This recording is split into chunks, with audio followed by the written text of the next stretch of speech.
Welcome back to Ancient SEA. In the hustle and bustle of modern life, have we ever stopped to wonder?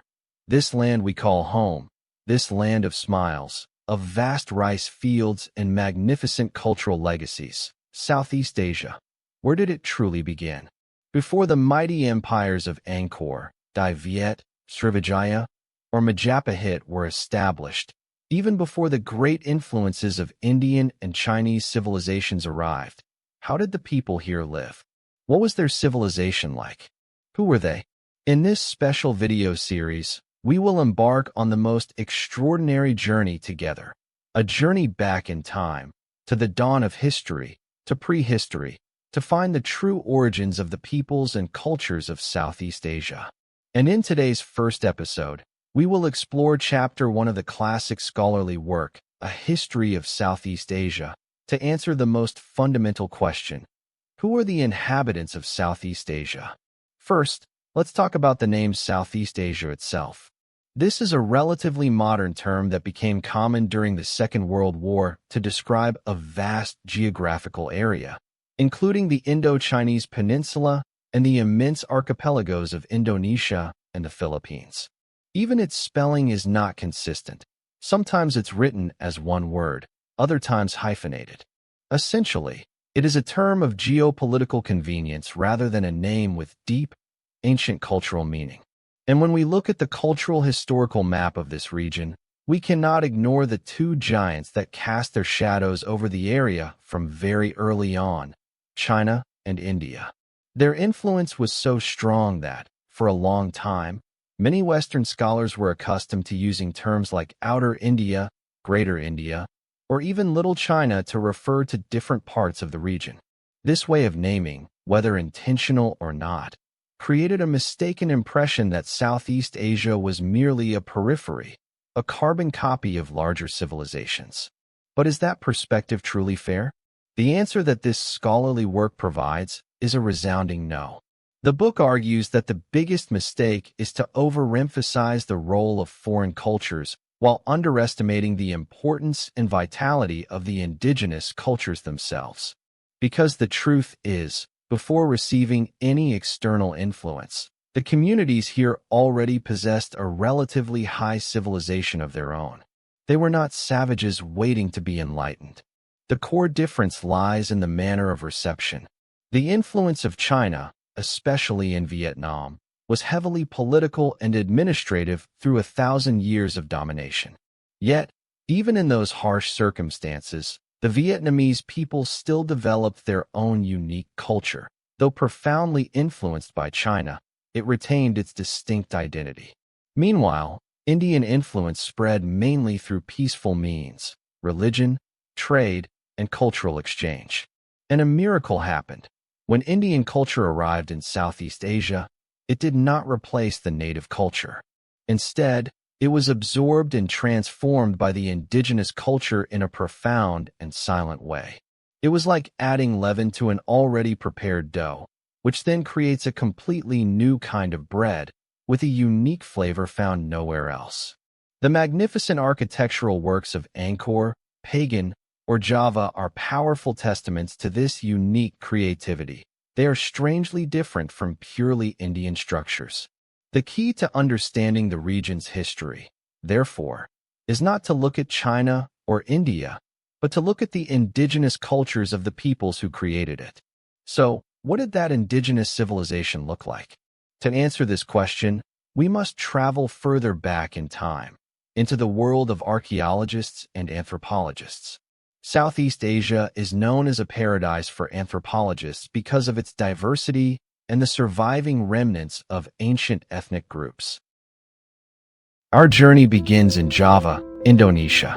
Here, scientists have discovered world-famous ancient human fossils, such as Pithecanthropus erectus, the upright ape man, and Homo majocratensis. These discoveries prove that this region was one of the cradles of humanity hundreds of thousands, even millions of years ago. Moving closer to our own era, we enter the Mesolithic period, or Middle Stone Age, with a distinctive culture named Hoabinhian, after the archaeological sites in northern Vietnam. Imagine small communities of people, of the Australopithecoid anthropological type, living in caves, hunting, and gathering. The mark they left behind are pebble tools characteristically worked on one side only. They were crude but effective tools, a testament to human ingenuity and adaptation to the environment. The Neolithic period, or New Stone Age, brought a technical revolution. Stone tools became fully polished and much more sophisticated. Two types of stone axes characteristic of this period have sparked lively scholarly debates: the shouldered axe and the rectangular adze. Some scholars believe the distribution of these two types of axes is linked to great waves of migration. The shouldered axe is associated with the Mon-Khmer people on the mainland, while the rectangular adze followed Austronesian-speaking peoples across the islands. Although these theories are still debated, they reveal an incredibly complex picture of the movement and interaction of peoples thousands of years ago. And then, a great leap forward occurred, bringing Southeast Asia into the Metal Age. Around 300 BC, a brilliant culture was born and developed, the pinnacle of which is known by the name, the Dongsun culture. This was not just a Bronze Age, but also an Iron Age. Knowledge of metallurgy may have spread through coastal trade routes rather than a massive invasion. The Dongsun people achieved a master-level skill in the art of bronze casting. And their masterpiece, the symbol of the power and sophistication of this culture, is the bronze drum. These drums were not just musical instruments. They were complex works of art, their surfaces decorated with incredibly intricate patterns, depicting a whole vivid world. Warriors in boats, dancers at festivals, stilt houses, birds, animals, and geometric motifs. Their presence from Vietnam to Indonesia, Thailand, and Malaysia demonstrates a vast network of cultural and commercial exchange. Furthermore, the Dongsun people were also excellent sailors. They developed the skill to build large boats capable of long sea voyages, and they had knowledge of astronomy for navigation. These very boats became the bridges, not only for trade, but also for spreading culture, ideas, and technology throughout the vast island region. The Dongsun culture, along with the contemporary megalithic cultures, with their stone tombs and pillars of spiritual significance, created a solid and distinctive civilizational foundation for the entire region. So, from these archaeological fragments, can we reconstruct a portrait of the indigenous Southeast Asian civilization before the influence of India? The answer is yes. Based on extensive research, scholars have outlined the core features of this worldview. First, regarding material life. The foundation of society was wet rice agriculture. The image of the buffalo walking ahead of the plow has been a symbol for thousands of years. They knew how to domesticate buffalo and oxen for farming. They knew how to use metals, albeit at a rudimentary level. And as mentioned, they were talented seafarers with developed boat building and navigation skills. Second, regarding social structure. One of the most prominent and noteworthy features is the status of women. Unlike many other ancient civilizations, women in Southeast Asia held a very high position, and society tended to be organized along matrilineal lines. The role of women in the family and community was highly valued, a tradition that still has influence in many places today. Social organization was often tied to the cycle of rice cultivation, creating tightly knit village communities. Third, and perhaps most profoundly, is the spiritual and religious life. Their worldview was steeped in animism. They believed that all things have spirits, rocks, rivers, mountains, trees. All were home to gods or spirits. Ancestor worship occupied a central position. They believed that the souls of the deceased continued to exist, protecting and blessing their descendants. This was the foundation for family and clan cohesion. They had a distinctive mythology, often built on dualism. It was the symmetry and balance of the cosmos. There are mountains and seas, land creatures and water creatures, mountain people and coastal people. Temples and sacred places were often located on high hills or mountains. In specific regions like Java, This civilization also developed unique art forms that have become world heritage, such as the wayang shadow puppetry, the gamelan orchestra, and the batik textile technique. All these elements, from the grain of rice, the buffalo, the bronze drum, to the belief in the spirits of ancestors and all things, together forged the soul, identity, and vibrant life of the indigenous Southeast Asian civilization. One final big question that this chapter poses is, how was the diversity of ethnic groups in Southeast Asia today formed? Was it through massive migrations, where one ethnic group destroyed and replaced another? The answer that historical evidence provides is much more subtle. The process of population movement and formation in Southeast Asia during prehistoric and protohistoric times was not one of brutal conquest. Instead, it was more like an oil slick.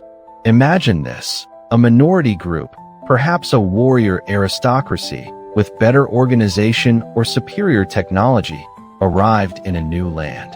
Instead of exterminating the entire native population, they imposed their language, laws, and customs on the larger community.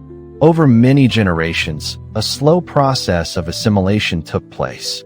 The conqueror's language became the common language, but the cultural elements, beliefs, and even the bloodline of the indigenous people were preserved and blended, creating a new identity.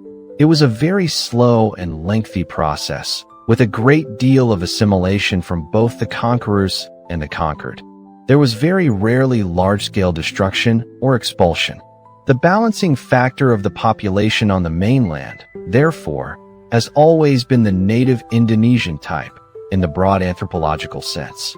The ethnic picture we see at the end of the prehistoric period, with the Khams, Khmers, Mons, Pius, distributed across different territories, is the result of this complex but relatively peaceful flow of culture and people.